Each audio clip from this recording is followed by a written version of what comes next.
संबंध। धृतराष्ट्र के पूछने पर संजय कहते हैं, संजय उवाच दृष्ट्वा तो पांडवानीकम व्यूढ़म दुर्योधनस्तदा आचार्यमुपसंगम्य राजा वचनमब्रवीत्।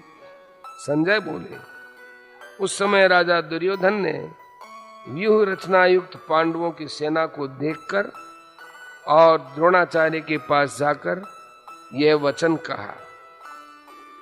प्रश्न, दुर्योधन को राजा कहने का क्या अभिप्राय है? उत्तर, संजय के द्वारा दुर्योधन को राजा कहे जाने में कई भाव हो सकते हैं। पहला, दुर्योधन बड़े वीर और राजनीतिज्ञ थे तथा शासन का समस्त कार्य दुर्योधन ही करते थे। दूसरा, संत सभी को आदर दिया करते हैं और संजय संत स्वभाव के थे।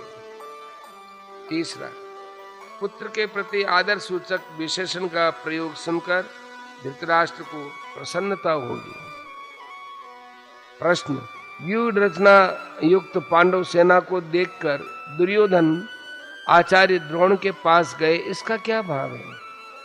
उत्तर, भाव यह है कि पांडव सेना की व्यूह रचना इतने विचित्र ढंग से की गई थी कि उसको देखकर दुर्योधन चकित हो गए और अधीर होकर स्वयं उसकी सूचना देने के लिए द्रोणाचार्य के पास दौड़े गए। उन्होंने सोचा कि पांडव सेना की व्यूह रचना देखकर धनुर्वेद के महान आचार्य गुरु द्रोण उनकी अपेक्षा अपनी सेना की और भी विचित्र रूप से व्यूह रचना करने के लिए पितामह को परामर्श देंगे। प्रश्न, दुर्योधन राजा होकर स्वयं सेनापति के पास क्यों गए? उन्हीं को अपने पास बुलाकर सब बातें क्यों नहीं समझा दी? उत्तर, यद्यपि पितामह भीष्म प्रधान सेनापति थे, परंतु कौरव सेना में गुरु द्रोणाचार्य का स्थान भी बहुत उच्च और बड़े ही उत्तरदायित्व का था। सेना में जिन प्रमुख योद्धाओं की जहां नियुक्ति होती है, यदि वे वहां से हट जाते हैं तो सैनिक व्यवस्था में बड़ी गड़बड़ी मच जाती है। इसलिए द्रोणाचार्य को अपने स्थान से न हटाकर दुर्योधन ने उनके पास जाना उचित समझा।